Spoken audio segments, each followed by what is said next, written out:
হচ্ছে যে আহ, মানে কোরআন মতে পৃথিবীতে মানুষ একবারই জন্মগ্রহণ করে। আর জন্মগ্রহণের পূর্বে সেই রু বা যেটাই বলে কোরআন মতে ওইটা হচ্ছে যে নিষ্পাপ থাকে। তো যেহেতু আল্লাহ তাআলা পৃথিবীতে নিষ্পাপ রু গুলারে মানুষ বানাইয়া পরীক্ষা করার জন্য পাঠাইছে, কিন্তু ঠিক ভাই, আছে।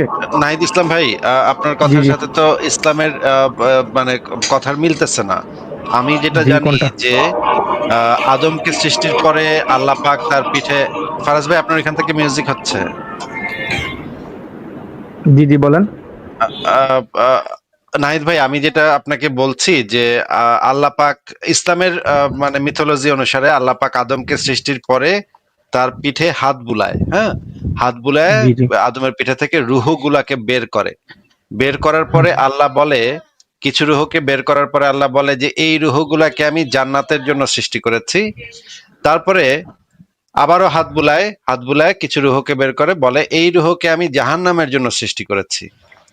আমি আপনাকে হাদিসটা বের করে দেখাচ্ছি, আপনি একটু হাদিসটা পড়েন, তাহলে আপনি ইসলামের যে এই বিষয়ে ইসলামের যে মূল কনসেপ্ট সেটা আপনি বুঝতে পারবেন। আচ্ছা।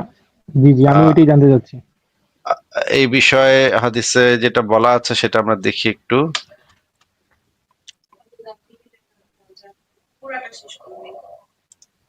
আচ্ছা, নাহিদ ইসলাম ভাই, আপনি কি আমাদেরকে এই হাদিসটা, এটা একটা সহি হাদিস, এটা একটু পড়ে শোনাবেন শুরু থেকে? আহ, আহ, বিশেষ করে আপনি বললে মনে হয় একটু ভালো হয়, আমি এখান থেকে ওই ফোনে সমস্যা হচ্ছে তো, একটু আপনি পড়ে শোনালে একটু ভালো হয়। আচ্ছা, এটা হচ্ছে সুনান আবু দাউদ শরীফের তাহকিককৃত, মানে হচ্ছে ডবল চেক করা হয়েছে এটাকে, এবং এটা একটা সহি হাদিস। শুধুমাত্র পিঠ বুলানো এই শব্দটা, পিঠ বুলানো এই শব্দটা বাদে পুরো হাদিসটা একটা সহি হাদিস। পিঠ বুলানোটা যে যে যে রাবি বলছে সে আসলে তার এতটা মনে নাই, পিঠ বুলানো না কি বুলানো সেটা তার এত ভালোভাবে মনে ছিল না।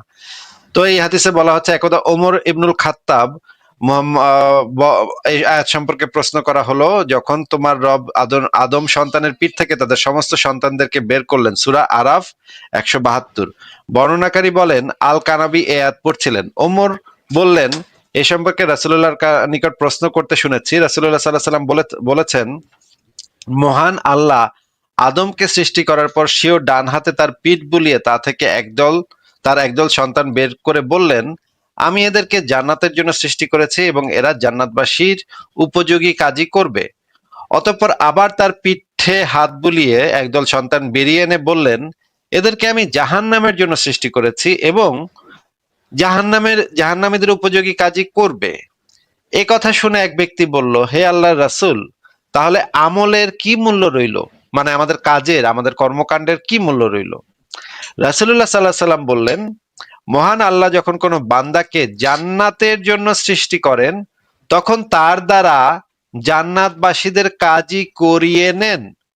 শেষে সে জান্নাতীদের কাজ করেই মারা যায়, আর আল্লাহ এর বিনিময়ে তাকে জান্নাতে প্রবেশ করান। আর যখন তিনি কোনো বান্দাকে জাহান্নামের জন্য সৃষ্টি করেন তখন তার দ্বারা জাহান্নামীদের কাজ করিয়ে নেন। অবশেষে সে জাহান্নামীদের কাজ করে মারা যায়, অতঃপর এজন্য তিনি তাকে জাহান্নামে প্রবেশ করান। এই হাদিসটা কি পুরাটা দেখা গেছে ভাই? জি ভাই, দেখতে পারছি, তবে ভাই এটা তো ভাই 2 নম্বরই হয়ে গেল ভাই। না না, 2 নম্বরই নাকি 1 নম্বরই, সেটা বোঝার আগে আগে হাদিসটা পরে আপনি কি বুঝলেন সেটা একটু আমাদেরকে বলেন।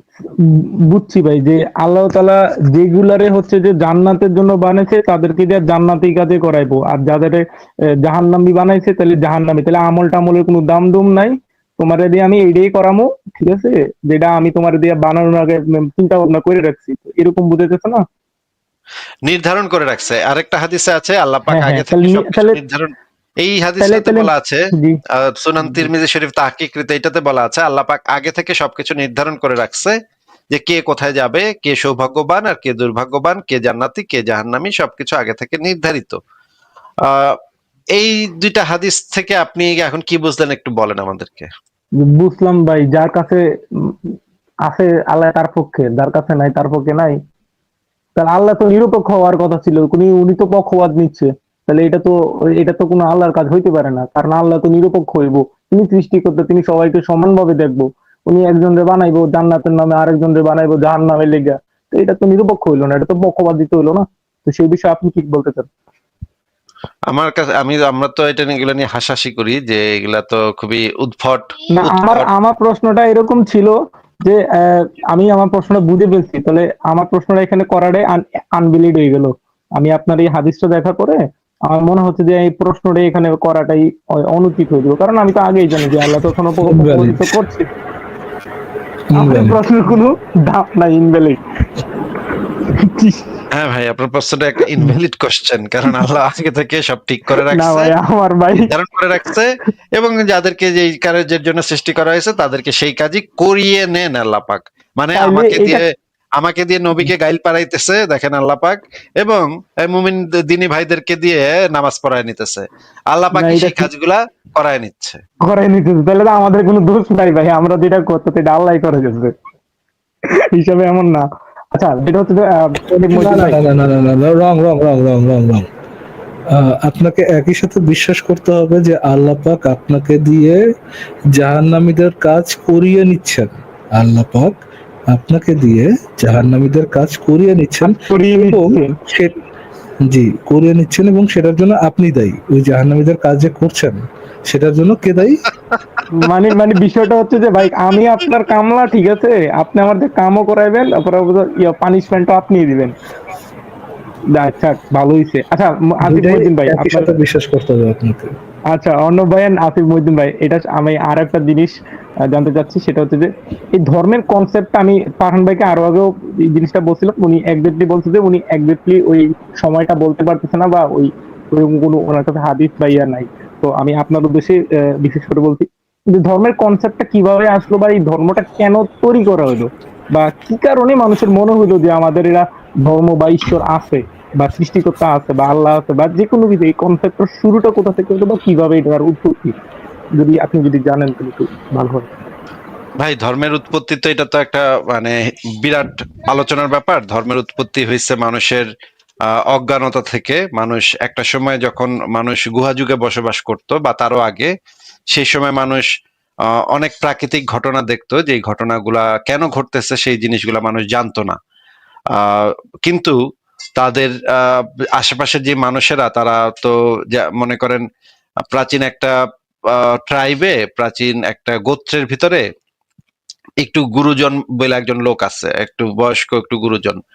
এখন হঠাৎ করে একদিন আকাশে বিদ্যুৎ চমকাইলো। এখন সবাই গিয়ে, পোলাপান গিয়ে মানে ওই মানে বৃদ্ধ লোকটার, একটু বয়স্ক লোকটারে গিয়ে জিজ্ঞেস করলো, আচ্ছা এই যে বিদ্যুৎ চমকাইতেছে, এটা জিনিসটা কি? এখন এই ব্যক্তির তো আসলে একটা না একটা উত্তর দিতে হবে, তাই না? কারণ যদি উত্তর দিতে না পারে, সে যে একটা গোত্রের ভিতরে একটা নেতা, বা গোত্রের ভিতরে যে একজন বয়স্ক ব্যক্তি, এটা তো তার ঠিক থাকতেছে না, এটা তো তার সম্মানের সাথে মানে যাইতেছে না। এটা বাংলাদেশেও আপনি দেখবেন মানুষের মানে ভিতরে এই আপনি ধরনের, সিম্পলি বলতে চাইলে যে সে বিশাল বড় একটা বালপাক না, এটা তারা দেখাইতেই হবে।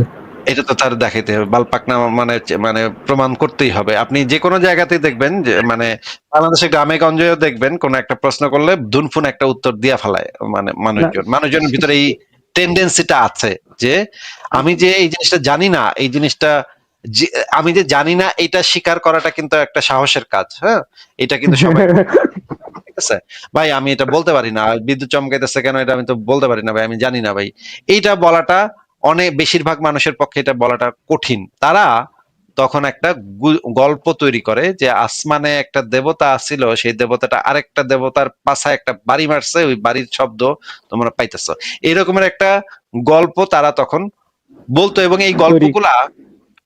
গল্পগুলা সবসময়, যখন এই ধরনের গল্পগুলা তৈরি হইতো, তখন গল্পগুলা একজন আরেকজনের কাছে মুখে মুখে ছড়ায় যেত, এবং রাতের বেলা যখন বাচ্চাদেরকে ঘুম পাড়াইতে হইতো, তখন তাদেরকে এই গল্পগুলা বলতে হইতো। এবং গল্পগুলা আসলে মানুষের যে ভাষার যে উন্নতি হয়েছে, এই ভাষার উন্নতিটাও হয়েছে এই গল্পের মাধ্যমে। মানুষ একজন আরেকজনকে যে গল্প বলছে, সেই গল্প গুজব, অমুকে কি করছে, তমুকে কি করছে, পাশের বাসার সখিনা কার সাথে প্রেম করতেছে, জরিনা কার সাথে মানে পাট খেতে গেছিল, এই জিনিসগুলা নিয়ে গল্প গুজব করার মাধ্যমে মানুষের ভাষার উন্নতি হয়েছে, মানুষের ব্রেইনও তখন ডেভেলপ করছে এই সমস্ত গল্প গুজব তৈরি করার মাধ্যমে।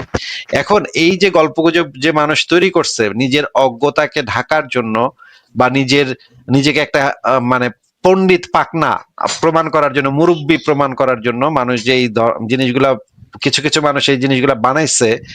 এবং এইখান থেকে আসলে ধীরে ধীরে এই জিনিসগুলো ডেভেলপ করছে। এটার সাথে আরো যুক্ত আছে মানুষের লোভ এবং মানুষের ভয়।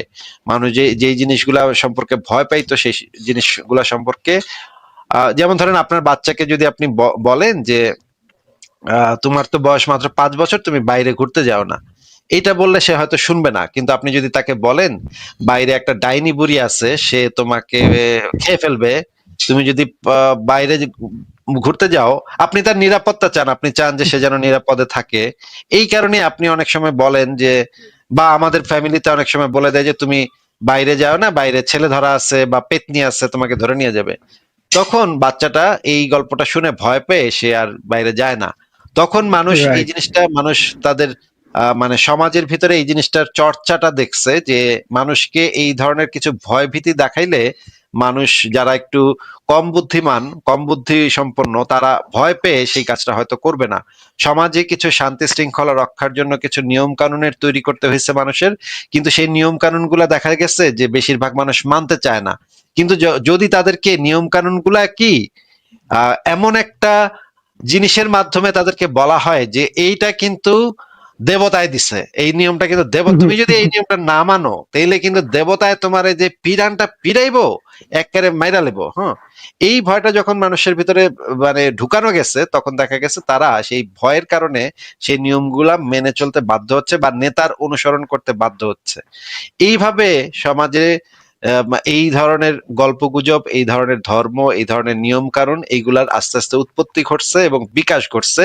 এইগুলার সাথে পলিটিক্যাল ব্যাপারও জড়িত ছিল। একজন নেতা সবসময় চায় তার যে ক্ষমতা তার বজায় যে থাকুক। জনগোষ্ঠী, সে যেন তার অনুগত থাকে। সে যখন যুদ্ধ করতে যাবে, একটা যোদ্ধা বাহিনী পাশের গোত্রের সাথে মারামারি করবে, তখন আমার হুকুম যেন তারা একদম অন্ধভাবে ফলো করে। এটা যদি করতে না পারে তাইলে কিন্তু আমরা জিততে পারবো না। এই কারণে সবসময় মানুষকে এই ধরনের গল্পগুজবের মাধ্যমে তাদেরকে একটা নির্দিষ্ট বিশ্বাসের ভিতরে আবদ্ধ থাকতে তাদেরকে বাধ্য করা হয়েছে, এবং তাদেরকে এই গল্পগুজবগুলা যে তুমি যদি আমার পক্ষে যুদ্ধ করো তাহলে জান্নাতে তুমি অনেকগুলা মেয়ে পাইবা, তাদের সাথে তুমি অনেক কিছু করতে পাইবা, অনেক খানা পিনা পাইবা। এই সমস্ত গল্পগুজবের মাধ্যমে তাদেরকে আসলে কনভিন্স করা হয়েছে যেন তারা স্বপ্ন দেখানো জীবন হয়তো। স্বপ্ন দেখানো হইতো, এবং যেন তারা জীবনপণ বাজি রেখা তারা যেন যুদ্ধটা করে, তারা যেন একেবারে অনেক যুদ্ধে তো অনেক মানুষ মারা যায়, তাই না? এখন মানুষ জি তো জি। মানে ইয়া করবে, তারা তো যুদ্ধ করতে চাইবে না, তারা বলবে আমি তো মরে যাবো, আমার পরিবার টরিবার। তখন তাদেরকে যদি এই প্রত্যাশাটা আপনি না দেখান যে মরার পরে তোমার জন্য অনেক সুন্দর জীবন আছে, আহ, এটা না দেখান, তাহলে তো সে আপনার সাথে পিছনে যুদ্ধ করবে না, আপনার হয়ে যুদ্ধটা তো সে করবে না। এই কারণে অনেক কিছু, এটার আরো অনেক অনেক কারণ আছে, অনেক বিস্তারিত ব্যাখ্যা আছে, আমি সংক্ষেপে আপনাকে সামারি বললাম। ঠিক আছে, বলেন। আমি আমি বুঝতে পারছি। আসলে আমি কিছুদিন আগে একটা গল্প পড়ছিলাম, তো somehow ওই গল্পটার সাথে কানেক্টটা মিলে যাচ্ছে। মানে গল্পটা আমি ছোট করে বলি। গল্পটা হচ্ছে যে আমরা এখনো বাংলায় বা গ্রামের বাড়িতে বা অনেকেই একটা প্রবাদ বলে যে রাতের বেলা রাস্তায় বিলাই পড়লে যাওয়া উচিত না, এটা অশুভ, বা ওই জিনিসটা হচ্ছে যে ভালো না, ওই জিনিসটাকে অনেক খারাপ দিশে দেয়। এই কনসেপ্টটা আমি যখন উইকিপিডিয়াতে পাই, উইকিপিডিয়াতে এটা সম্পর্কে যখন একটা সার্চ করি বা একটা গবেষণা করি যে এই জিনিসটা বিলাই, এই জিনিসটা কোথা থেকে আসলো, বা এই জিনিসটা অনেক ঘাটাঘাটি করি। ঘাটাঘাটির পরে রেজাল্টটা এরকম ছিল যে আগেরকার সময়ে মানুষ যে যানবাহন যাতায়াতের জন্য যে যানবাহন ব্যবহার করত, সেগুলা গরু, ঘোড়া বা গাধা বা এরকম কিছু টাইপের জিনিসের উপর ভর করে বা নির্ভর হয়ে আমরা যানবাহন করতো। তখনকার সময় ইঞ্জিন বা এরকম কিছু একটা ছিল না।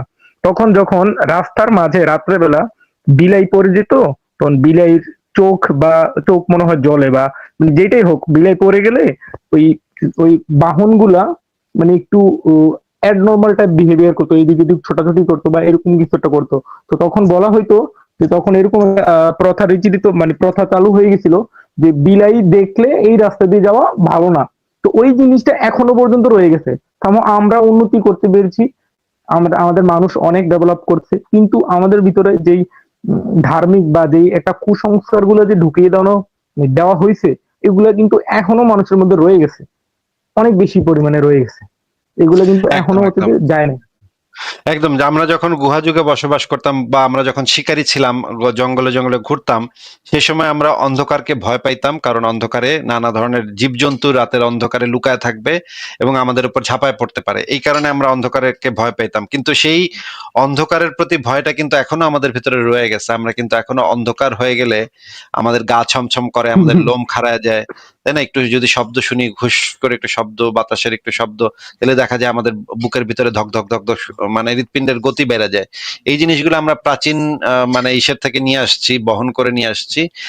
আপনাকে আমি একটা মুভির নাম বলতে পারি, নাহিদ ইসলাম ভাই, আপনি এই মুভিটা ওকে, দেখতে পারেন। আহ অবশ্যই।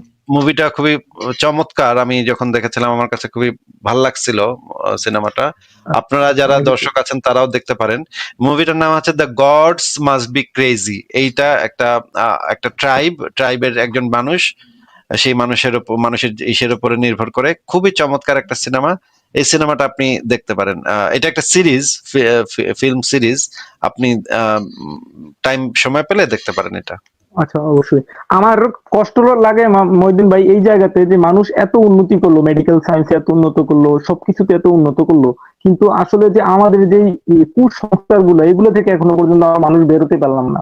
এত উন্নতি করে তাহলে লাভটা হ্যাঁ, হলো এই কি? যে আমরা আগের এখনো কালে মানুষ বলতো ওলা বিবি আসছে, তারপরে ওলা বিবি নাকি আসে, তারপর নাকি ইয়া হয়। এগুলা তো এখন আমরা জানি যে এগুলো আসলে সত্য না, কিন্তু এখনো কিন্তু গ্রাম দেশে মানুষ এখনো এগুলো বিশ্বাস করে, তাই না? আহ, আমার আমার নিজের বাস্তব একটা ঘটনা ছিল। ঘটনা ছিল হচ্ছে, আমি ছোটবেলায় অনেক দুষ্টু ছিলাম, তো অনেক দুষ্টুমি করতাম। তো ফ্যামিলি থেকে এটা নিয়ে একটু চিন্তায় থাকতো যে ছেলে দুষ্টামি করে, আহারে হয়তো কিছু একটা হয়েছে কিনা, বা একটু দেখি কবিরাজ টবিরাজ বা এরকম কিছু দেখে। তো সামহাও আমি বাংলাদেশ থেকে তখন ইন্ডিয়াতে যাই। ইন্ডিয়াতে যাওয়ার পরে অনেক বড় বড় কবিরাজ বা যারা হচ্ছে যে অ্যাস্ট্রোনমি কি যেন বলো এটাকে, যারা হচ্ছে যে ওই এরকম আধ্যাত্মিক বিষয় নিয়ে গবেষণা করে, তো সেই ক্ষেত্রে হচ্ছে যে ওইখানে অ্যাস্ট্রোলজি। যাওয়ার পর, হ্যাঁ ওই যাই হোক, এরা গ্রহ টহ দিকে টিকে, ঠিক আছে, অনেক টাকা খরচ হয়েছিল ওই সম্মুখের। ওই সময় প্রায় 20-30 হাজার বা প্লাস এরকম টাকা খরচ করে আমি ইন্ডিয়া থেকে দেখে আনছি। ওনারা অনেক এক গোছা তাবিজ তুবিজ দিয়ে দিছে যে ছেলে ভালো হয়ে যাবে, এ হয়ে যাবে, সে হয়ে যাবে। তখন থেকে আমার মাথায় এই প্রশ্নটাতে, তাবিজ দিলে যদি মানুষ ভালো হয়ে যেত, বা তাবিজ কবজ বা এইগুলো দিয়ে যদি মানুষ ভালো হয়ে যেত, তাহলে তাহলে এত কিছু মানে, তখন আমার মাথায় একটা প্রশ্ন ছিল, এটা কেমনে সম্ভব? How is it possible? এখন বুঝতেছি এটা আসলে possible, because this is a business, এটা অনেক বড় বড় মানের একটা ব্যবসা, যেটা হচ্ছে অনেক মানুষকে তার রুজি রুটি দেয়। তো এটা যদি চলে যায় তাহলে রুজি রুটি গুলো কিন্তু চলে যাইবো। কয়েকদিন আগে একজন হিন্দু ব্যক্তি আমাদের সাথে যুক্ত হয়েছিলেন, উনি আমাদেরকে বলছিলেন যে ভাই, আমার মা সারা জীবন, সে ছোটকাল থেকে লক্ষ্মী দেবীর পূজা করতেছে, মানে প্রায় 40 বছর ধরে পূজাই করতেছে করতেছে, তো করতেই আছে, কিন্তু ভাই আমাদের তো লক্ষ্মী আইলো না কিছু। কিন্তু ইলন মাস্ক লক্ষ্মী দেবীর পূজা না করেই দেখেন কত কোটি কোটি বিলিয়ন বিলিয়ন ডলারের মালিক হয়ে গেল। এটা বিষয়টা কি? মানে লক্ষ্মী দেবী কেন ইলন মাস্কের উপরে সন্তুষ্ট, খুশি, আর তার মা যে এত পূজা করলো, কোনো লাভ হলো না। ঘটনাটা কি ভাই, উনি বুঝতে আচ্ছা, পারতেছেন? এই আরেকটা জিনিস, মুমিনরা হচ্ছে যে ওই দেখা যায়, এটা অনেক সময় আমরা প্র্যাকটিক্যালও দেখি, যে জিনে ধরে, ভূতে ধরে, বা এরকম কিছু লোককে যদি সামনে বসাইয়া অনেক সুরা টুরা পড়ে, সেটা কলমা টলমা পড়ে ফু দিয়ে ভালো হয়ে যায়। এই জিনিসগুলো চোখের সামনে দেখলে মনে হয় যে না, ইটস রিয়েলিটি। কিন্তু এটার পিছনের বা সায়েন্সটাকে একটু একটু মানে একটু ব্যাখ্যা করতে পারবেন? ভাই, এইটার মানে পেছনের সায়েন্স আমি আপনাকে, আমি আমার বাস্তব জীবন থেকে আমি বলি যে আমি একজনের জিনে ধরছিল, তারে আমি আরেক পোলারে ধরে আনছিলাম। আমি তারে বলছিলাম, তুই আরবি ভাষায় কিছুক্ষণ ভুংচুং কথাবার্তা কবি, হ্যাঁ, কিন্তু আমরা এমন ভাব করবো যে এটা কোরআনের আয়াত, হ্যাঁ, আসলে তুই ভুংচুং কথাবার্তা কবি, ওইগুলার কোনো মানে নাই। আরবি যে কথাগুলো কবি এগুলোর কোনো অর্থই হয় না, হ্যাঁ, জাস্ট ফাইজলামি কথাবার্তা কবি আরবিতে। ভাবনিবি তুই খুবই আরবি কইতাছস, কোরআনের আয়াত কইতাছস। তখন সে এসে ওই যে ধুনফুন আরবি ভাষায় কিছুক্ষণ ধুনফুন কইলো, ওগুলা কোনো কোরআনের আয়াত না, কিচ্ছু না, ওগুলা হইতেছে বাজে কথা, কোরআন মানে আরবি ভাষায় গালাগালি, হ্যাঁ।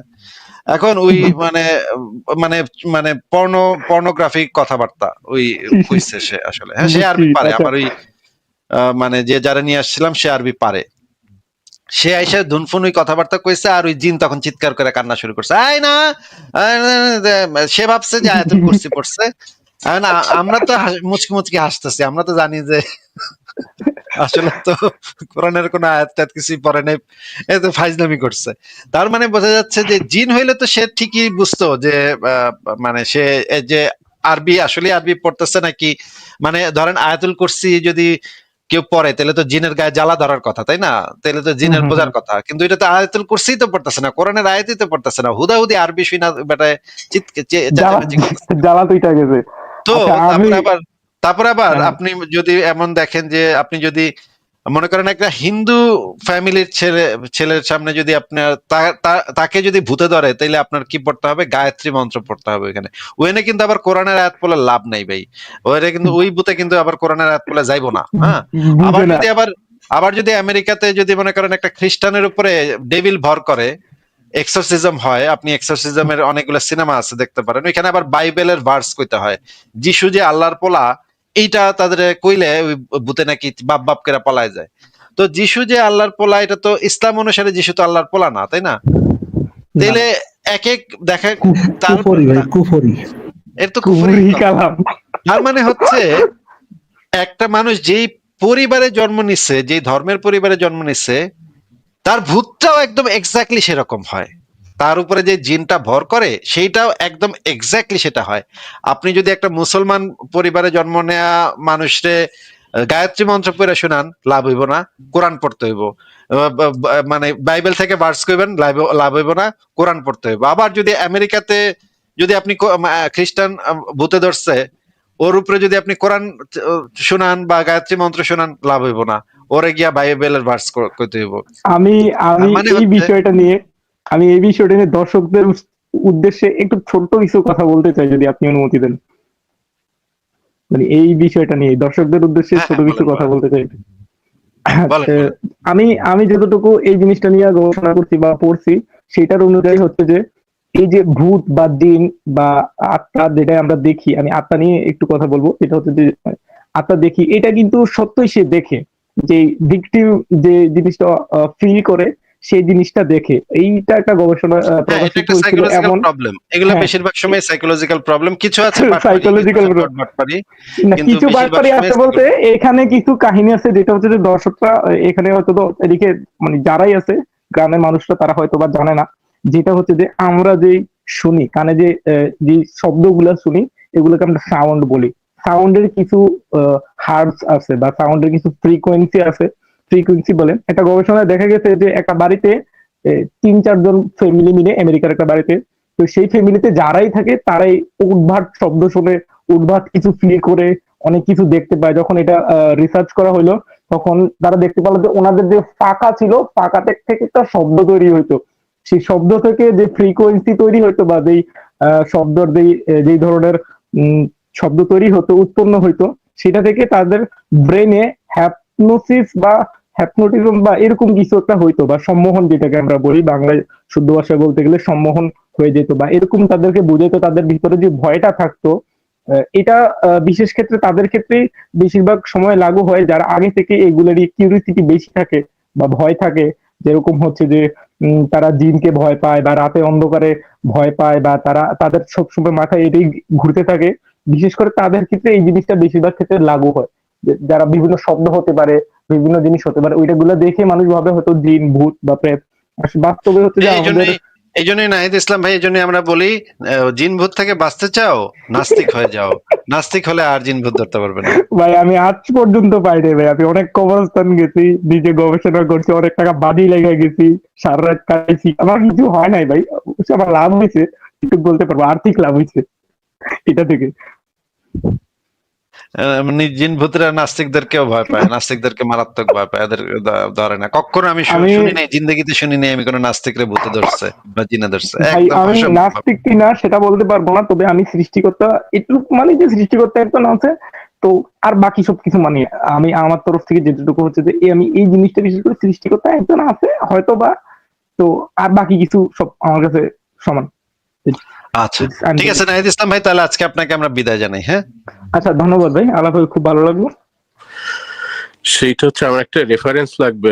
আপনার এই লাইভে একটা শুনছিলাম, আপনি বলছেন যে একটা স্টোরি। এখন আমি স্টোরিটার যুদ্ধ বা কার উপরে ভিত্তি করে এটা আমার ঠিক খেয়াল নাই, কিন্তু এটা একটা স্টোরিটা এইভাবে যে আল্লাহ মহানবীর সাথে আল্লাহ ওই যে ইয়া করলো, ওই যে কি একটা কসম করলো যে কে কে মরে গেছে, কসম করলো, কিন্তু সেটা সেটা ওসমান মরে গেছিল, ওসমানের মৃত্যুর গুজব উঠছিল। হ্যাঁ, আচ্ছা ওসমানের মৃত্যুর গুজব উঠছিল। এখন মানে এটা হচ্ছে গিয়ে মোহাম্মদ তার সেনাবাহিনী 1400 বাহিনী নিয়ে গেছে মক্কায়, মক্কার কাছাকাছি।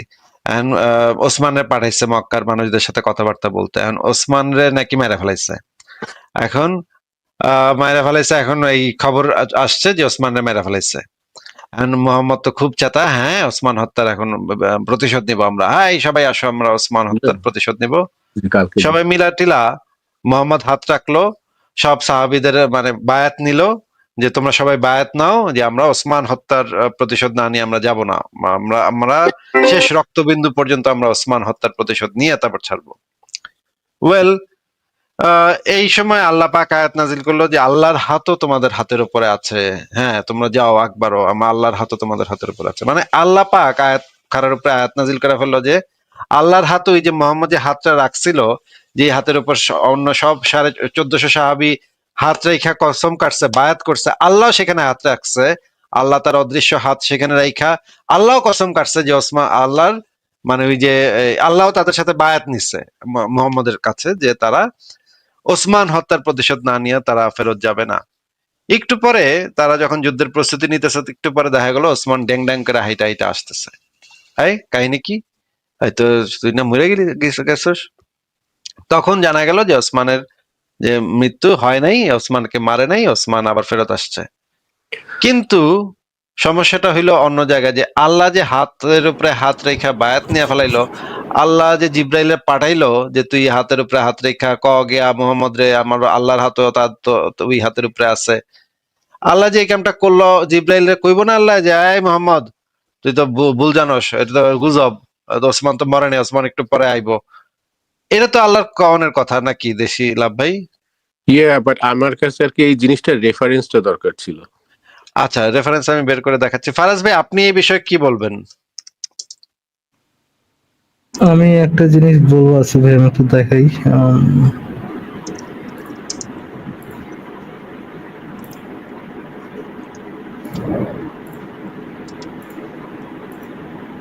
পাচ্ছেন? জি জি শুনতে পাচ্ছি। জি, আপনি মারা গেলেন কি করে?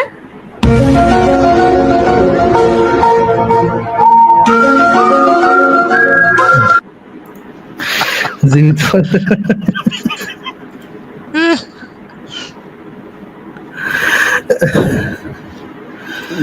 এটাই বলার ভাই, জীবিত মানুষ মারা লাগছে। আমরা তাহলে সেই রেফারেন্স গুলো একটু দেখি। আচ্ছা কি হলো, আমার স্ক্রিনটা চলে গেল কেন? আবার দেই।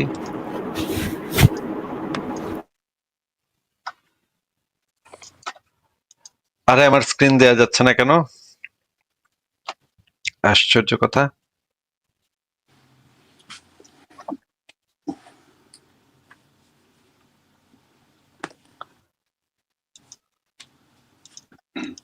আসিফ ভাই আমাকে দেন, আমি শেয়ার করে নিলে। ওকে, আমার স্ক্রিনে দেখাচ্ছে এইখানে ব্রাউজারটা সাপোর্ট করতেছে না, কেন এটা দেখাচ্ছে বুঝলাম না তো। ফারাজ ভাই আমি এখানে প্রাইভেট চ্যাটে একটা লিংক দিয়েছি, আপনি তাহলে এটা একটু দেখেন তো, শেয়ার দিতে পারেন কিনা।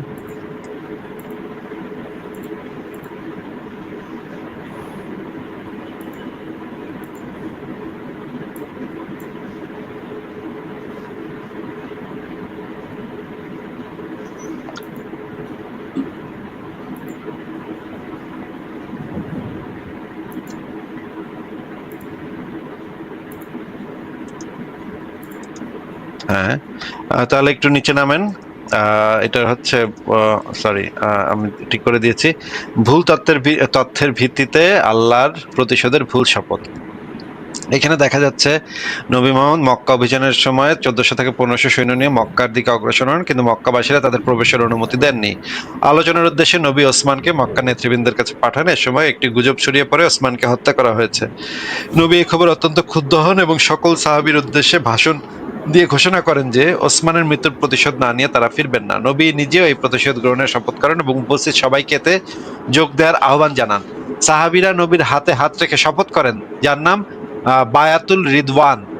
এ সময়ে আল্লাহ একটি আয়াত নাজিল করেন যেখানে বলা হয়, যারা তোমার সাথে শপথ করেছে তারা মূলত আল্লাহর সাথে শপথ করেছে, আল্লাহর হাত তাদের সকলের হাতের উপরে। আসুন আয়াতটি পড়ে দেখি। দেখেন ফারাজ ভাই একটু নিচে নামেন।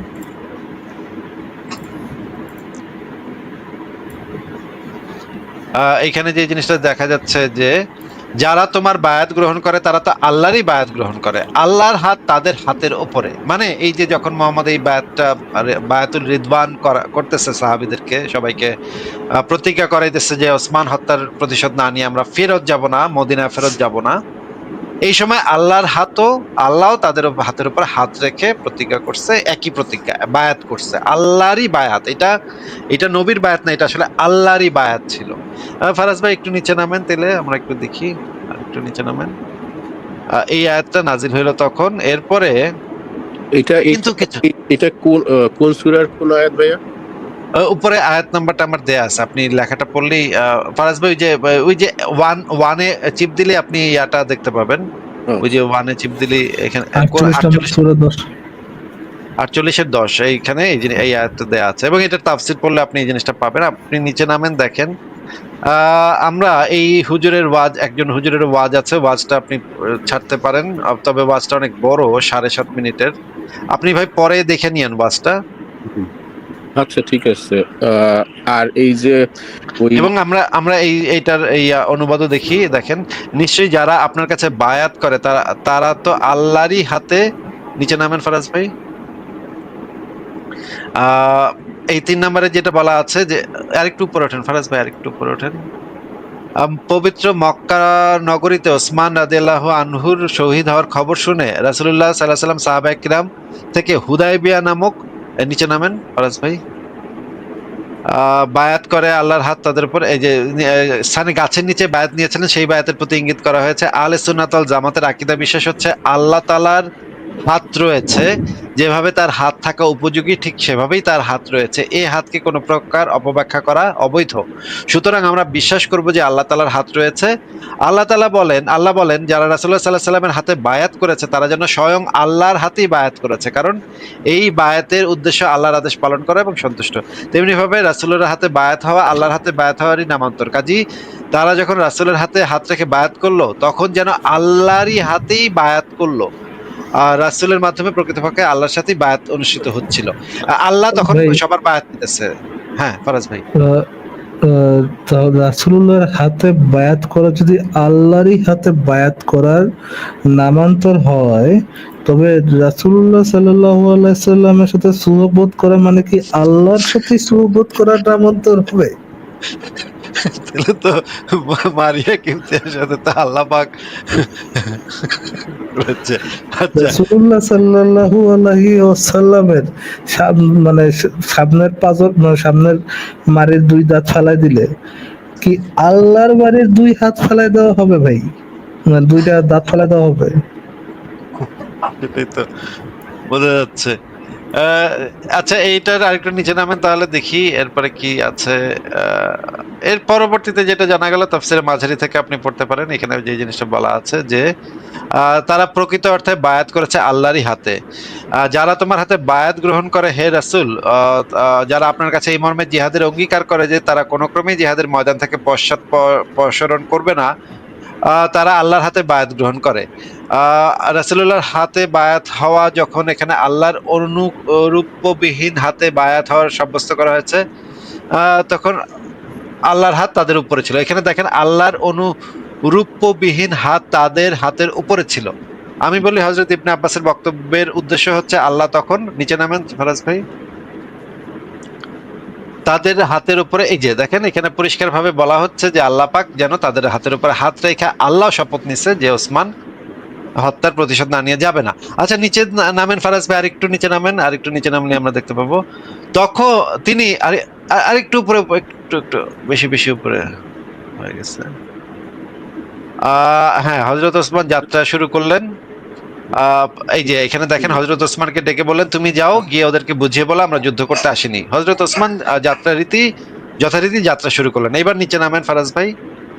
এরপরে ওই ঘটনাটা ঘটলো, তারপরে যে আসলো হযরত ওসমান যখন মক্কায়, তখন আরো নিচে নামেন ফারাজ ভাই। ইতোবৎসরে সংবাদ পৌঁছলো যে হযরত ওসমান ও তার সঙ্গীগণকে শহীদ করা হয়েছে। এই সংবাদ শুনে রাসূল মর্মাহত হলেন, আনুগত্যের বায়াত গ্রহণের জন্য ডেকে পাঠালেন সকলকে। এরপরে যে ঘটনাটা ঘটলো যে ওসমান দেখা গেল ওসমান মরে নাই, ওসমান বাইচা আছে। পরে তো একটা মানে বিরাট একটা মানিজ্জত মারা আর কি। আল্লাহ পাক তো বায়াত করে ফেলাইছে ওসমান হত্যার প্রতিশোধ নিতে, বায়াত তো আল্লাহ করে ফেলাইছে, হাতও রাখা ফেলাইছে, তো ভাই মানিজ্জত মারা গেছে। ফারাজ ভাই হ্যাঁ হয়েছে, থ্যাংক ইউ।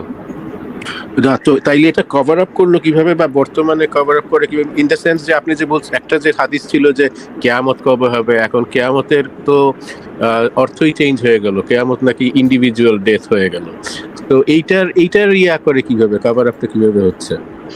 ভাই এইটার কভার আপ যে কিভাবে করে না, খুবই তাদের কথাবার্তা খুবই উদ্ভট। মানে তারা বলে যে এটা সাহাবীদেরকে দেখানোর জন্য, অন্য সাহাবীদেরকে দেখানোর জন্য আল্লাহ পাক বায়াত করছিল, এই টাইপের কি জানি বলে তারা। ভাই আমি আসলে বুঝি না। ফারাজ ভাই আপনি কি জানেন এই প্রশ্নের উত্তর মুমিনরা কি গোজামিল দেয়?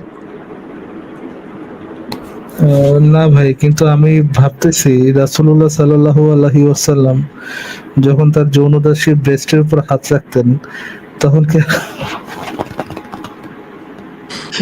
আপনার মাথায় গেলে এগুলা করে মানে একটা বাজে নাস্তিক আপনি। আপনার মাথায় গেলে রাসূলুল্লাহ সাল্লাল্লাহু আলাইহি ওয়াসাল্লাম যখন শৌচ কর্মের জন্য তার পাশে হাত রাখতেন? ভাই ফারাজ ভাই, আমি আমার শ্বশুরের সাথে চ্যালেঞ্জ করছি এটা নিয়ে, সে পাশে শুনতেছিল। আপনার শ্বশুর এই ধরনের অশ্লীল কথা শোনাইছেন বসায় বসায়? মানিজ্জত মারছেন, আমাদের মানিজ্জত মেরে দিচ্ছেন আপনি। যাই হোক, না সে কুল, সে ফ্রি আমার সাথে, সে বাইরে গেছে একটু, এখন মানে এখন আমাকে প্রাইভেসি দিল, বাট আমি কিভাবে বলি এটা, আমি আরো পাবলিকলি প্ল্যাটফর্মে লাইভে আছি, এখন কিভাবে আপনাকে ফেশিয়াল এক্সপ্রেশন দিয়েও কিছু বোঝানো যাচ্ছে না। যাই হোক বুঝছি। তো ফারাজ ভাই মানে বিষয়টা হচ্ছে যে আল্লাহ পাকের যে হাত, পবিত্র হাত, তো অন্য রাসূলেরই হাত, সেটা তো রাসূল যেখানে যেখানে হাত রাখেন আমরা আজকে জানতে পারলাম আল্লাহ এটা তো আসলে আল্লাহরই হাত। ঠিক আছে ফারাজ ভাই, আমি একটা জিনিস জানি, যেটা একটা সময় এই হাদিসটা সহিহ হাদিস ছিল, কিন্তু পরবর্তীতে মুমিনরা না এই হাদিসটারে জয়ীফ বানায় ফেলাইছে। জিনিসটা হইতেছে হাজরা আসওয়াদ নামক যে পাথরটা আছে সেটাকে কিন্তু সহিহ হাদিসের ভিতরে একসময় ছিল যে এটা নাকি আল্লাহ পাকের ডান হাত, এই হাজরা আসওয়াদটা। কিন্তু পরবর্তীতে মুমিনরা এই হাদিসটারে জয়ীফ বানায় ফেলাইছে। আগে এক সময় অনেক প্রাচীন যুগের যারা আলেমদের বই আমি পড়ছি, সেখানে এই হাদিসটাকে একটা সহিহ বর্ণনা হিসেবেই করা ছিল, কিন্তু এখন আর সেটা নাই। এইভাবে যদি মুমিনরা বাটপারি করে তাহলে ভাই আমরা কেমনে ধরবো বলেন? দুদিন আগেও তো আপনি মনে হয় না কালকে হয়তো, গতকাল হয়তো আপনার লাইভ ছিল না, বাট এর আগে একটা হাজরা আসওয়াদ নিয়ে মনে হয় কথা ডিসকাস করলেন, যেটা চোখ জিহ্বা বের হবে, তো সেইটা তো এখনো, ওইটা তো এখনো স্ট্রং আছে, সহি আছে নাকি?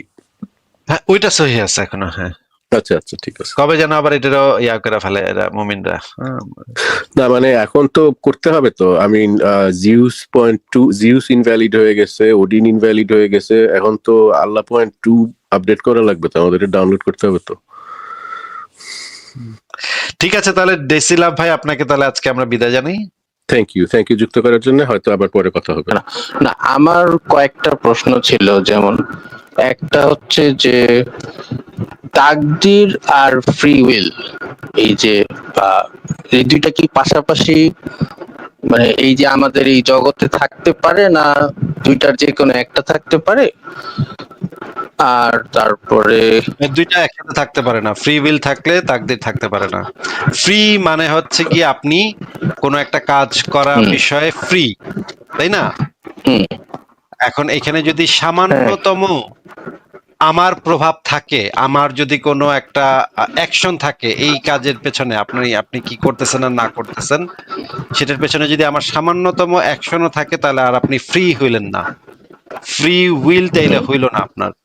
সেখানে আমার একটা পার্টিসিপেশন যদি থাকে, স্বাধীন, স্বাধীন মানে হচ্ছে গিয়ে শুধুমাত্র আপনি স্ব-এর অধীন, স্ব-এর অধীন হুম। এটা যদি আপনি হন, তার মানে আপনি শুধুমাত্র আপনার নিজের যে ইচ্ছা, শুধু সেই ইচ্ছার অধীন।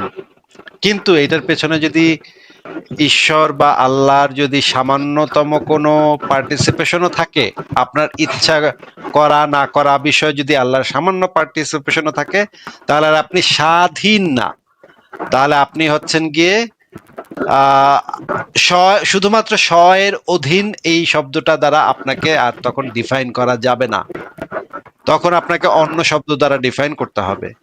2 নম্বর পয়েন্ট হচ্ছে যে ইসলামের যে কনসেপ্ট, ইসলামের কনসেপ্ট হচ্ছে তাকদীর জিনিসটাই হচ্ছে গিয়ে নির্ধারিত। আপনার জন্য যা আপনি যা করবেন না হ্যাঁ। না করবেন আল্লাহ আগে থেকে নির্ধারণ করে রেখেছে, কলম সেটা লিখে রেখেছে এবং সেই কলমের কালি শুকিয়ে গেছে। আপনি কি এটা এই হাদিসটা জানেন যে কলমের কালি শুকিয়ে গেছে? আচ্ছা, ওইটা জানা ছিল না, তবে একটা দিক, আচ্ছা, একটা তাহলে ঘটনা দিয়ে আপনাকে আমি আমার এই কয়েকটা জিনিসটা একটু কনফিউজিং হাদিস লাগে দেখাই। একটা ঘটনার জন্য। আচ্ছা, আপনি দেখান আচ্ছা আগে, বলুন। তারপর আমি আমার যে ঘটনা কনফিউজিং লাগে ওইটা বলতেছি, আপনি আগে হাদিস দেখান। আচ্ছা, তাহলে আপনি হাদিসগুলো দেখেন। হাদিসগুলাতে থেকে পরিষ্কার যে জিনিসটা বোঝা যায়, আমরা প্রথমে এই হাদিসটা একটু যদি আমাদেরকে পড়ে শোনাইতেন মাহমুদ ভাই।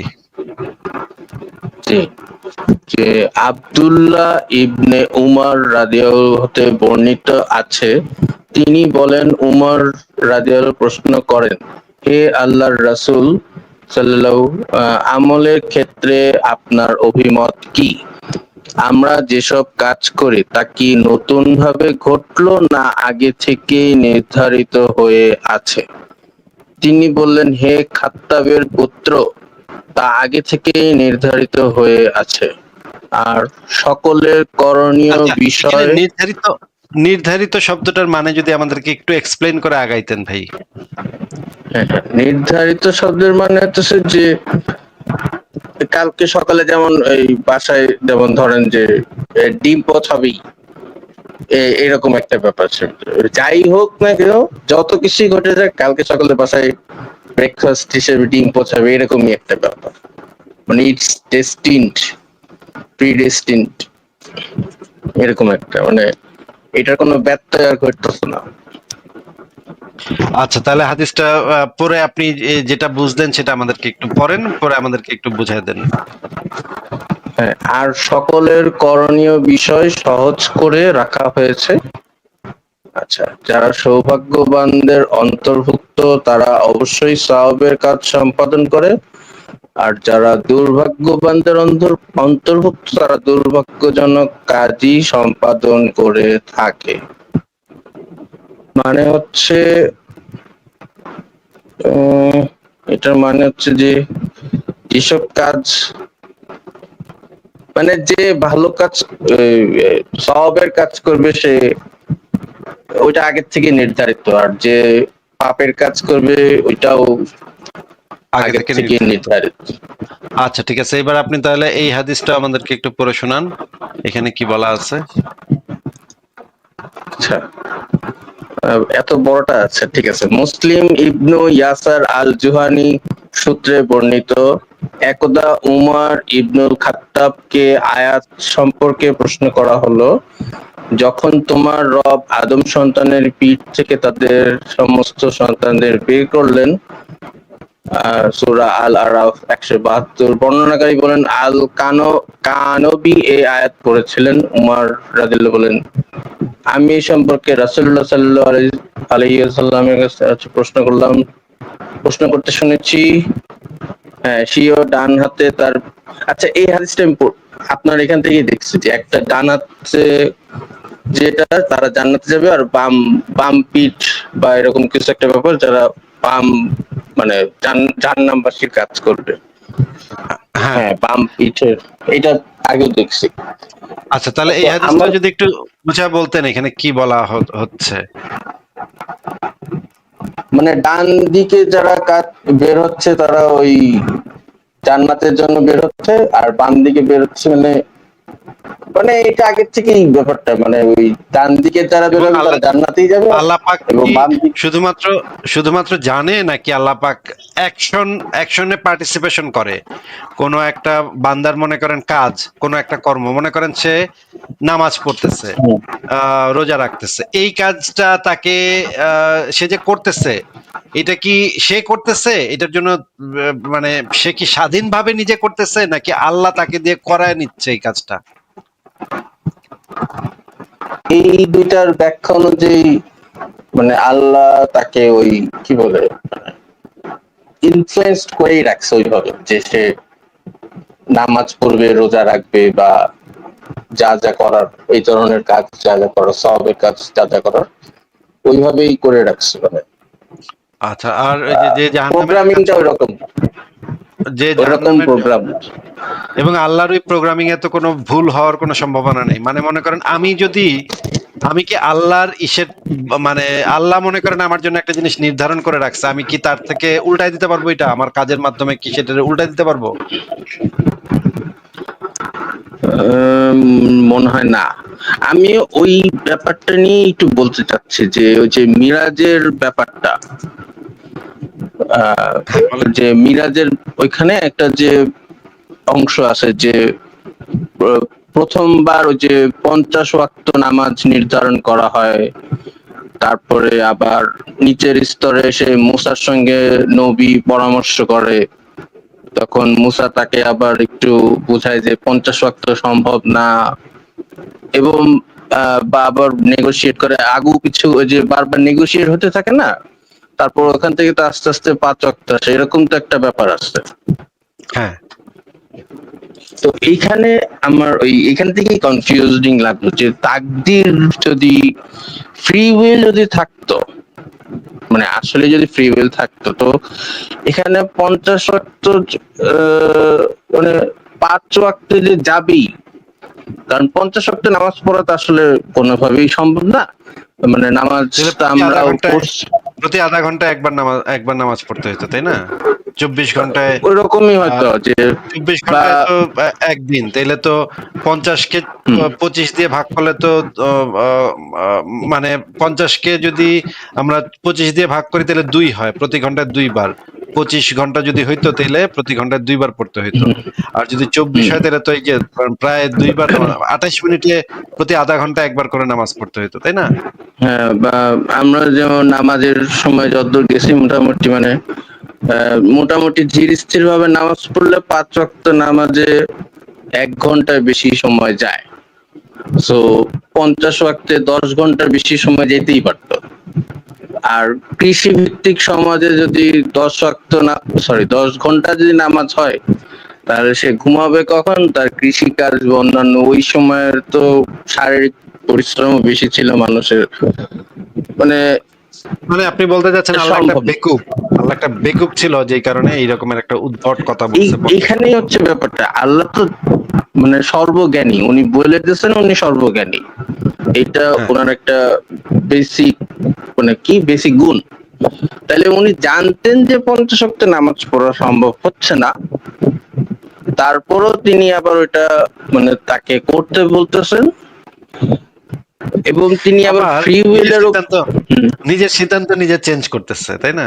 আল্লাহ পাক একটা সিদ্ধান্ত না, তিনি নিজের সিদ্ধান্ত চেঞ্জ করতেছেন, কিন্তু অনেক ঘুরায় পেঁচায়। একবার মুসার সঙ্গে পরামর্শ, মানে একটা বিশাল মাস্টার প্ল্যান শুধুমাত্র একটা কাসকি মাছের বাজারে পরিণত হয়েছে, যে দরদাম করতেছে আল্লাহর সাথে, যে না আল্লাহ এটা তো দাও, এটা দাও।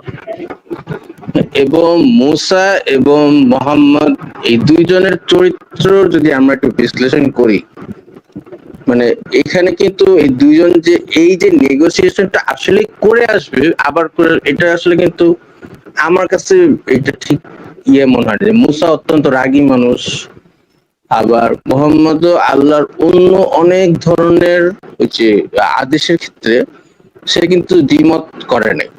যেমন ওই যে এরকম বহু ধরনের আমরা হয়তো দেখতে পারবো, তাই না? যেমন আল্লাহ নিশ্চয়ই তাকে কখনো কখনো ওই যে যুদ্ধ করতে বলছেন বা এই করতে বলছেন, বা এই যে বিয়ের ব্যাপার স্যাপার গুলো আছে, যে এতগুলো বিয়ে বা আরো নানা ধরনের প্রসেস, সেইখানে কিন্তু মানে এই যে নবী কিন্তু তখন দ্বিমত করে নাই হ্যাঁ, বা অন্য কারো মুসারে উকিল ধইরা মানে আল্লাহর সাথে দর কষাকষি করে নাই। এই ক্ষেত্রে সে হ্যাঁ মুসারে উকিল ধইরা দর কষাকষি করছে। হ্যাঁ আহ, আহ, এই ক্ষেত্রে ব্যাপারটা তখনই হয় যখন আল্লাহ আসলে ওই দুইজনকেই ইনফ্লুয়েন্সড করে দেন, যে মুসাও তাকে বলবে যে না না না, তোমার উম্মতের দ্বারা এত সম্ভব না, বা মোহাম্মদকে ইনফ্লুয়েন্স করে দেন, সে আবার আল্লাহর কাছে ফেরত আসবে, যেখানে বেশিরভাগ ক্ষেত্রেই আল্লাহর যেসব আদেশ ছিল সে সব কোন রকম মানে দ্বিমত ছাড়া সেই সব আদেশ পালন করছে। কিন্তু এইখানে এসে নেগোসিয়েশনের ব্যাপারটা বেশ কয়েকবার ধরে চলছে। হুম। এমনও তো হতে পারতো যে 20 ওয়াক্তে গিয়ে এই নেগোসিয়েশনটা যদি আসলেই ফ্রি উইল থাকতো, 20 ওয়াক্ত নামাজ বা 25 ওয়াক্ত নামাজ বা 30 ওয়াক্ত নামাজ বা 10 ওয়াক্ত নামাজেও হয়তো এই নেগোসিয়েশনটা থামতে পারতো। আরেকটু দর কষাকষি করলে তো শূন্য ওয়াক্ত হইতে পারতো, তাই না? মানে নামাজ পড়া লাগবে না। শূন্য ওয়াক্ত হলে তো আর নামাজের ইয়েটা হয় না, তাই আল্লাহ তো শূন্য চেপে না গিয়ে যে বলতে আমরা পারতো, আচ্ছা যা মাসে একবার নামাজ পড়িস, তাইলে তো হইতো, বা সপ্তাহে একবার। এটাও হইতে পারতো। কিন্তু এই যে নেগোসিয়েশনটা পুরোটাই আমার কাছে, এই নেগোসিয়েশনটাই মানে তাকদীর ফ্রি উইলের ক্ষেত্রে মানে একদম বাস্তব একটা উদাহরণ, মানে তাদের ইয়ে অনুযায়ী। কিন্তু বাকিগুলা এবং এবং আপনি যদি আমি গেলাম না আপনি যে যদি ডান মাহমুদ ভাই, হাতি। জি বলেন। আপনি যদি আদম এবং মুসার বিতর্কটা ভালোভাবে পড়েন, আদম এবং মুসার বিতর্ক, এটা আপনি সার্চ করে দেখেন, সংশয়.com এ লেখা আছে এই বিষয়ে, হ্যাঁ ওই তাহলে যে আপনার আদম কাছে, বলছিল, হ্যাঁ আদম ওই যে বলছিল যে আল্লাহ তো 40 বছর আগে এই পাপ, আমি যে এই পাপ করবো বা এরকম করবো কিছুটা লিখে রাখছেন, তাই না? এরকমই তো হ্যাঁ ছিল মনে হয়। হ্যাঁ, ঠিক ঠিক। আমি আপনাকে ও যে জিনিসগুলো দেখাচ্ছি একটু দেখায়নি, কয়েকটা জিনিস একটু দেখায়নি। এটা হচ্ছে তাফসিরে হ্যাঁ মাঝারিতে হ্যাঁ খণ্ড নম্বর 4 পৃষ্ঠা নম্বর 423। এখানে বলা আছে, হযরত ইবনে আব্বাস বলেছেন, মানুষের বিশ্বাসী অবিশ্বাসী হওয়ার ব্যাপারটি সৃষ্টির সূচনা লগ্নে নির্ধারণ করা হয়েছে। যেমন আল্লাহ পাক বলেছেন, জি তিনি আল্লাহ যিনি তোমাদেরকে সৃষ্টি করে কাউকে বিশ্বাসী এবং কাউকে অবিশ্বাসী বানিয়েছেন। এই নির্ধারণের উপরেই হবে তাদের পুনরুত্থান। হযরত সাইদ ইবনে জুবাইর বলেছেন, নিজ নিজ ভাগ্যলিপি অনুসারে সকলে পুনরুত্থিত হবে। নিচে বলা আছে যে এক দলকে তিনি সৎ পথে পরিচালিত করিয়াছেন, অপর দলকে পথভ্রান্তি সঙ্গতভাবে নির্ধারণ হয়েছে। এই কথার অর্থ যে হে আল্লাহ ব্লা ব্লা ব্লা পথভ্রষ্ট। হ্যাঁ, তারপরে আমরা যদি আরেকটা হাদিস পড়ি, সেখানে বলা হচ্ছে, দেখেন মিশকাত শরীফের আধুনিক প্রকাশনী প্রথম খণ্ড পৃষ্ঠা 110-111, বলা হচ্ছে এই যে ডান হাতে কিতাবটি আছে, বাম হাতে দেখেন, এই যে আল্লাহর বলতেছে, তিনি তার ডান হাতের কিতাবটি সম্পর্কে বলেন, আমার ডান হাতে যে কিতাবটি আছে এটা আল্লাহ তাআলার পক্ষ থেকে একটি কিতাব। এই কিতাবে সকল জান্নাতি মানুষের নাম, তাদের পিতার নাম ও বংশগোত্রের নাম রয়েছে। তারপর তাদের সর্বশেষ ব্যক্তির নাম লিখে মোট যোগ করে দেওয়া হয়েছে। সুতরাং এতে আর কখনো কোনো নাম বাড়ানো যাবে না, কমানো যাবে না। এরপর হুজুর তার বাম দিকের কিতাব সম্পর্কে বললেন, তো এটাও আল্লাহ তাআলার পক্ষ থেকে একটি কিতাব। এই কিতাব সকল জাহান্নামীর নাম আছে, এতে বাপদাদার বংশের নাম আছে, সর্বশেষ নাম বলা আছে, এবং বাড়ানো যাবে না, কমানো যাবে না। নিচে আরো বলা হয়েছে যে তাকদীর বিধিলিপির উপর নির্ভরশীল, তাহলে আর আমল করার প্রয়োজন কি? জবাবে হুজুর বললেন, দিন শরীয়ত অনুযায়ী নিজেদের আমল ভালোভাবে মজবুত করো, আল্লাহর নৈকট্য লাভ করো, কারণ জান্নাতবাসীদের পরিসমাপ্তি জান্নাত পাবার মতো আমলের দ্বারা শেষ হবে। দুনিয়ার জীবনে সে যাই করুক, মানে দুনিয়ার জীবনে যাই করুক, যাই করেন না কেন, শেষটা হবে আপনার ওই আমলে যেটা লেখা আছে সেটাই হবে। আর জাহান্নামবাসীদের পরিসমাপ্তি জাহান্নামে যাবার মতো আমলের দ্বারা শেষ হবে। তার জীবনের আমল যাই হোক, তারপর হুজুর সাল্লাল্লাহু আলাইহি সাল্লাম তার দুই হাতে ইশারা করলেন এবং কিতাব দুটোকে পেছনের দিকে ফেলে দিয়ে বললেন, তোমাদের রব বান্দাদের ব্যাপারে আগে থেকে সিদ্ধান্ত গ্রহণ করে রেখেছেন, একদল জান্নাতি একদল জাহান্নামী। এই জিনিসগুলো এখানে পরিষ্কারভাবে বলা আছে। এই যে আরো অনেকগুলা হাদিসে বলা আছে, হ্যাঁ একদম পরিষ্কার হ্যাঁ জিনিসগুলা সম্পর্কে কোনো রাগ ঢাক না করে খুব পরিষ্কারভাবে বলা আছে। হ্যাঁ বলেন ভাই। হ্যাঁ, ওই জন্যই মানে এই যে আমি ওই ঘটনাটা যে বিচার করছি এই ব্যাপারটা যে যদি আসলে ফ্রি উইল থাকতোই তাহলে তো মানে মুসা এবং মুহাম্মাদের ওই যে চরিত্রটা মানে মানে ওই অনুযায়ী আসলে এই আদেশ নিয়ে এই যে পঞ্চাশোক্ত নামাজের আদেশ নিয়ে এত বেশি দর কষাকষি বারবার যাওয়া আসা এটা হওয়ার কথা না। মানে ফ্রি উইল যদি সত্যিই থাকতো, আবার যেহেতু মানে এইখানে ব্যাপারটা পুরোটাই পেঁচালো যে 50 আল্লাহ যদি শেষ পর্যন্ত জানতেনি যে শেষ পর্যন্ত এই ব্যাপারটা 50 ওয়াক্ত থেকে 5 ওয়াক্তই মানে ওই চুক্তিটা হবে, তাহলে কেন তিনি ফার্স্টে 50 ওয়াক্তই বললেন? কেন শুরুতেই ওইটা খতম হয়ে গেল না যে তোমরা 5 ওয়াক্তই নামাজ পড়ো? মানে এই জায়গাটা ওই ঘটনা যদি খুবই একটা পেঁচালো একটা ব্যাপার স্যাপার। হম, এটাই হওয়ার কথা ছিল। আল্লাহ যদি আগে থেকেই জানতো যে শেষ পরিণতিটা ওই 5 ওয়াক্তেই থাকবে, তাহলে তো আল্লাহ সর্বজ্ঞানী। আল্লাহ নিজের বোধাই প্রমাণ করার জন্যই তো এই কামটা করবে না কেউ, তাই না?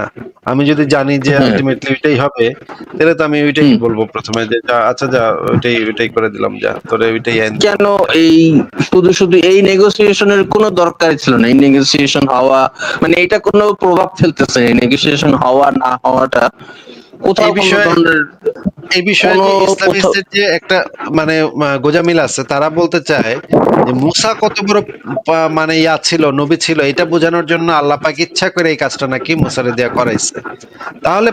তাহলে আমরা কি প্রমাণ পাইলাম ভাই? এখান থেকে প্রমাণ পাইলাম যে মুসা আল্লাহর থেকে বড় পাক না, আল্লাহর থেকে বড় বেশি বুঝে মুসা, মানে আল্লাহর থেকেও মহাজ্ঞানী মুসা। তাইলে তো ভাই মুসারে আমাদের মানে উপাসনা করা উচিত, যে মুসা আরো ভালো বুঝে আল্লাহর থেকে নাকি? মানে এই জিনিসটা খুব একটা দরকার পড়ে না, কারণ মুসা অলরেডি খুব বড় নেতা, সরি কি নবী, কারণ তার উপর ওই যে অলরেডি কি জানো ইহুদিদের ওই যে কিতাবটা নাজিল হয়ে গেছে। তো এইটুকু আসলে মুসাকে বড় আসিফ করা ভাই, ছোট করা মুসা খুব কি তাহলে বিশ্বাস করতেন না যে আল্লাহ সর্বজ্ঞানী? আহ, ফারাজ ভাই, তো আরেক ইসের ভিতরে ফালাই দিলেন ভাই, আরেক ক্যারফার ভিতরে মানে ফালাই এই দিলেন। আমার কাছে মনে হয় না এই জিনিসটা খুব একটা প্রভাব ফেলতেছে। মুসা তো অলরেডি ওই যে কিতাব তার উপর নাজিল হয়ে গেছে। সর্বজ্ঞানী বাদ দেন, মানে মুসা কি এটাও মনে করে না যে আল্লাহ একটা রেশনাল বিং?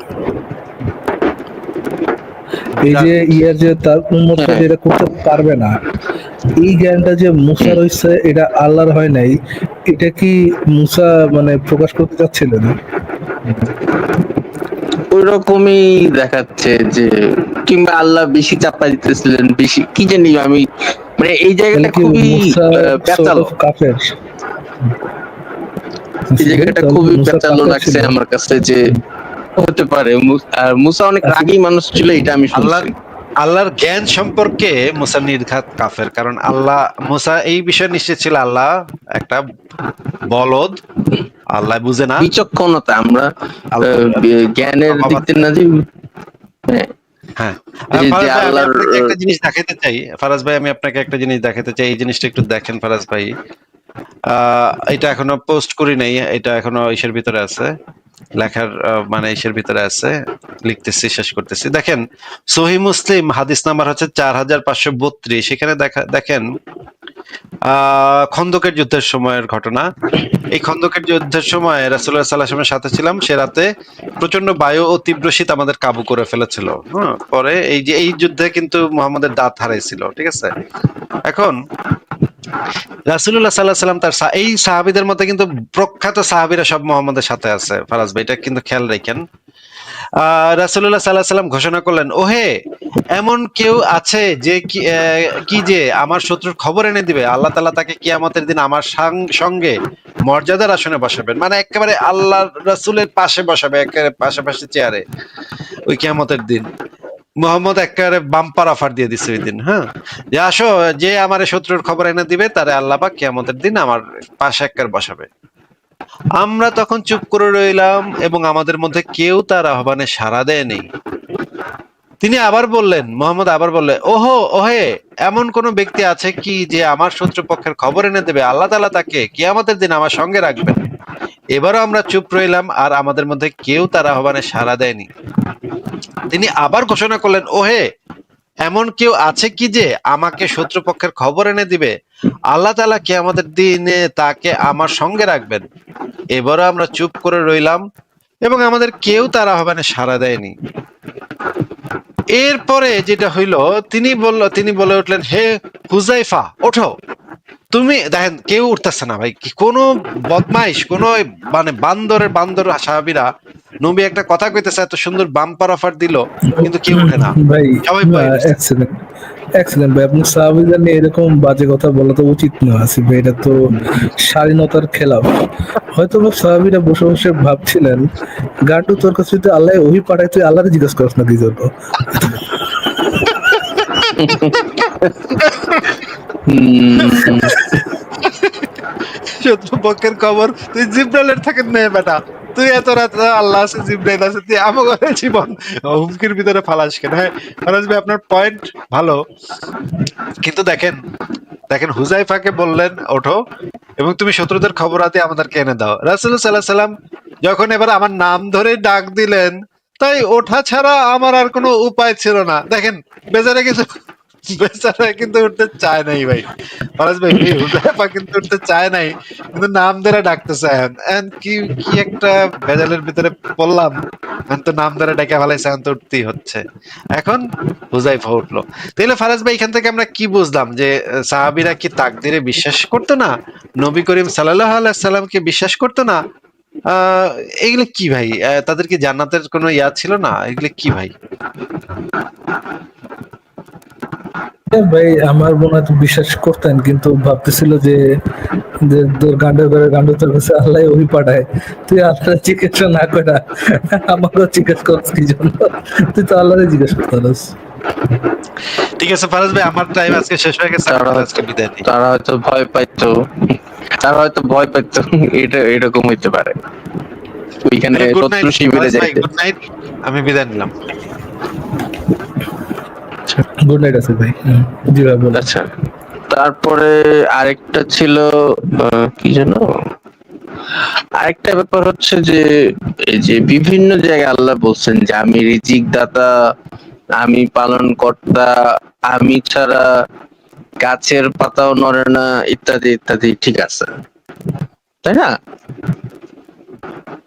তো এই যে মানব সমাজে এই যে প্রায় আমরা দেখি দুর্ভিক্ষ হয়, এখনো হচ্ছে, আগেও হয়েছে, সামনেও হয়তো হবে। তো নিজেই যখন তুমি বলতেছো যে, মানে ধরেন এলাকার একজন নেতা বলল যে আজকে থেকে এলাকার এই গরিব মানুষদের আমি খাওয়াবো, এবং তারপরে কয়েক মাস পর দেখা গেল যে কিছু কিছু গরিব মানুষ একেবারেই না খেতে পেয়ে কয়েকদিন ধরে যন্ত্রণার মধ্যে দিয়ে খুব কষ্ট করে শুকায় টুকায় একদম যে কঙ্কাল হয়ে মারা গেল। এখন নেতার ক্ষেত্রে তো এটা না হয় বুঝলাম, কিন্তু আল্লাহ নিজে যখন বলতেছেন আমি রিজিক দাতা, তখন তিনি কেন পৃথিবীর কিছু কিছু মানুষকে, এই যে যেমন বাংলাদেশে দুর্ভিক্ষ হয়েছে, তারপরে ব্রিটিশ আমলে দুর্ভিক্ষ হয়েছে, আরো আরো আগে বহুত দুর্ভিক্ষ হয়েছে, বহুত জায়গায় বিভিন্ন সময় দুর্ভিক্ষ হয়েছে, তাহলে তিনি কেন এই যে কিছু কিছু মানুষকে একেবারে না খাইয়ে দিনের পর দিন যন্ত্রণা দিয়ে, মানে অনেক দিন ধরে এই মানুষগুলো ভয়ানক কষ্টে ভোগ করে তারপরে মারা যায়, যেখানে তিনি বলতেছেন তিনি সবার রিজিকের ব্যবস্থা করেন? এটা আচ্ছা, কেন এটা খুবই এই ধরনের easy answer। আচ্ছা, ভয়াবহ বলতেছি, যন্ত্রণা এটা খুবই- দেওয়া মানুষকে কেন? বুঝছি হ্যাঁ, বলেন। ভাই, ভাইরে ভাই, বুঝছি, এত ড্রামাটিক sorry. করে বলার দরকার নেই। এটা Sorry. খুব ইজি আনসার যে আল্লাহ পাক যদি রিজিকের একমাত্র মালিক হয়ে থাকেন, তাহলে মানুষ না খেতে পারে যে মারা যায়, এটা কেন চায়? তো খুবই ইজি আনসার, খুবই ইজি আনসার। আপনার কাছে একটু মানে ইয়ে লাগতে পারে, আপনার হয়তো ব্রেন খাটা নেই, এই জন্য এই জিনিসটা বুঝে নেই, বাট অ্যান্সারটা খুব ইজি। অ্যান্সারটা হচ্ছে আল্লাহ পাক রিজিকের একমাত্র মালিক, আল্লাহ পাক রিজিকের একমাত্র মালিক, এবং একই সাথে সেই রিজিক অর্জনের জন্য আপনাকেও কাজ করতে হবে, এবং দুটো একই সাথে সত্য। আমার কথা কি বোঝা গেছে?